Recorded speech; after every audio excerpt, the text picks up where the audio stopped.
Namaskar, welcome back to Math Circles. I am Radhika and I know it's been a while that I made a video, so here we go.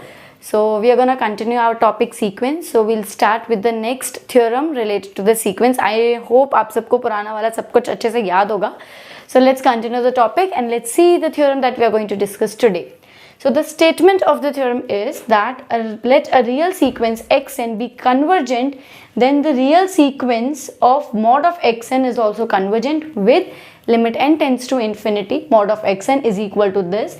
But the converse is not necessarily true, that if the modulus of certain sequence is convergent, then the sequence would convergent. This is not a certain thing. So let's start with the proof.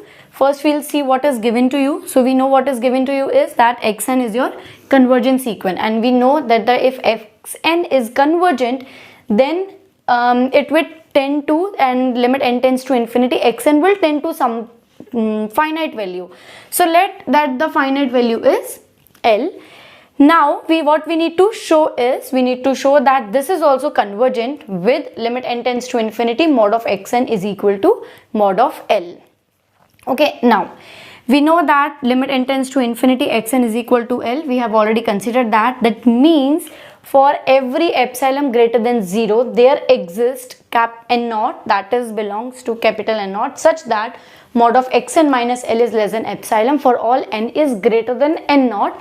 That is the definition of our convergent sequence, and if the sequence is converging to some value L, then for all epsilon greater than 0 आपको एक n naught मिलेगा, और वो n naught कैसा मिलेगा, that mod of xn minus L is less than epsilon. Now let's take this, that now since we need to prove this, so what we need to show is now that limit mod of xn minus mod of L is less than epsilon for all n is greater than n naught. We have given this, हमें पता है ये कैसी sequence है, convergent है. हमने इसको prove करना है कि ये कन्वर्जेंट है. अगर ये कन्वर्जेंट है तो इट मीन्स ये क्या करनी चाहिए, it should also follow the same definition of the convergent of a sequence. तो यहाँ पर हमने क्या किया, mod of xn minus L is less than epsilon for all n is greater than n naught. अब हमें पता है, we know that inequality, that mod of xn minus L is would be less than of mod of xn minus L. As you can say mod of a minus mod of b is less than mod of a minus b, right? We already aware about this property, हमें ये inequality पता है, so we will apply that, and which implies आप इसको अब this mod of xn minus l is what is less than epsilon. तो अगर ये less than epsilon है तो ये तो ऑटोमेटिकली लेस देन एप्सिलॉन हो जाएगा, क्योंकि ये वैल्यू तो इससे भी छोटी है, एंड इससे छोटी वैल्यू क्या है, एप्सिलॉन है. So that means mod of xn minus L is also less than epsilon for all n is greater than n not. यानी कि नेचुरल नंबर की किसी भी n नॉट से जितनी भी बड़ी वैल्यूज हैं उसके लिए हमारी ये डेफिनेशन यहाँ से लेके ये आगे लेस देन एप्सिलॉन, और that is the definition of convergent of sequence. तो ये सेम हो जाएगा, mod of xn minus l is less than epsilon, that means limit n tends to infinity, mod of xn ये किस पे tend करेगा, mod of l पे tend करेगा. that means हमने प्रूफ कर लिया कि जो हमारी सीक्वेंस है mod of xn ये क्या होगी, कन्वर्जेंट होगी, और साथ के साथ में कहाँ कन्वर्ज करेगी, मॉड्यूलस ऑफ l पे कन्वर्ज करेगी. Okay, now let's see कि how the converse part is not true. So to show the converse part we'll take a small example. So before moving to more theorems, we need to discuss one more topic, that is the monotonic sequence, that how monotonic sequence works. So let's consider that xn is our sequence. Okay, now we'll see that how this sequence will monotonically increasing or strictly increasing, or monotonically decreasing or strictly decreasing. So let's see the first, when the sequence is monotonically increasing, what would happen if xn is less than or equal to xm, that means for all n is less than equal to m, or you can say that if xn is greater than equal to xm when n is greater than m. that means अगर आप n की value क्या कर रहे हो, increase कर रहे हो, आप n की वैल्यू को, m की वैल्यू को क्या कर रहे हो, n की वैल्यू के कंपैरेटिवली इंक्रीज कर रहे हो, और सीक्वेंस भी साथ साथ क्या हो रही है, इनकी जो वैल्यू है वो भी साथ साथ क्या होती जा रही है, इंक्रीज होती जा रही है. Okay, so in that case आप उसको क्या बोलोगे कि वो मोनोटोनिकली क्या कर रही है, इंक्रीज कर रही है. Now the second part, when we'll say that it is strictly increasing. Strictly increasing कब होगा?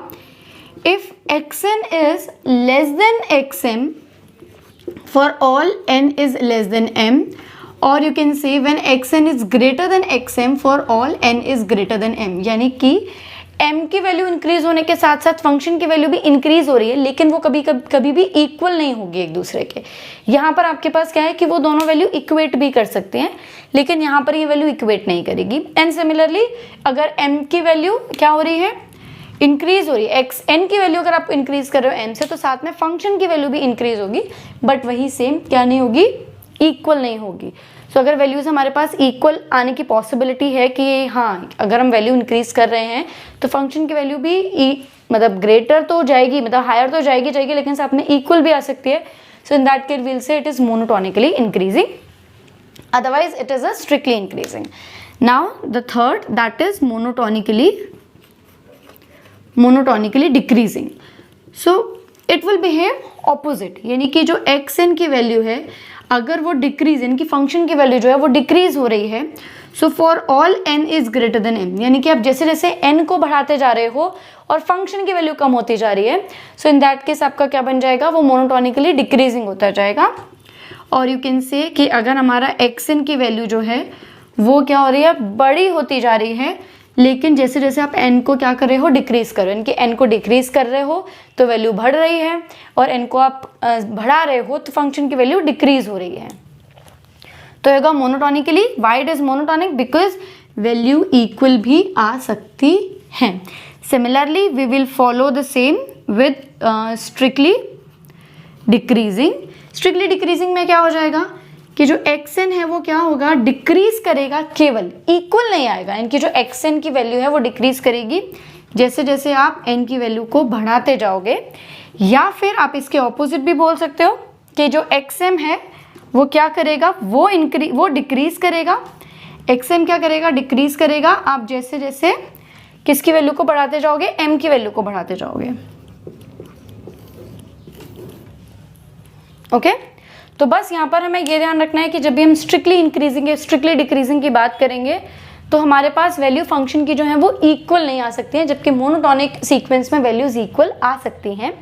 And second thing that we need to take care of is कि मोनोटोनिक जो रहेगा, मोनोटोनिक में वैल्यूज इक्वल आएंगी एंड स्ट्रिक्टली में नहीं आएंगी. एंड इंक्रीजिंग सीक्वेंस में हम सेम फॉलो करेंगे, यानी कि n बढ़ रहा है तो फंक्शन बढ़ रहा है, n कम हो रहा है तो फंक्शन कम हो रहा है. And when we will talk about the monotonically decreasing, तो क्या होगा, n बढ़ रहा है तो फंक्शन कम होगा, n कम हो रहा है तो फंक्शन बढ़ेगा, means they work opposite. Okay so I hope this definition is clear. So now we'll see some more theorems related to the monotonic sequence in our another video. I hope you liked today's session and you understood something more about the sequence and also the monotonic sequence. So if you did understand it, then please hit like, share and like button, share, and please subscribe to the channel. And if you have any doubt, you can write it in the comment box below and I'll try to answer as many questions as possible. Thank you so much. Please like, subscribe and share it with your friends. And for latest updates, click on the bell icon. Thank you.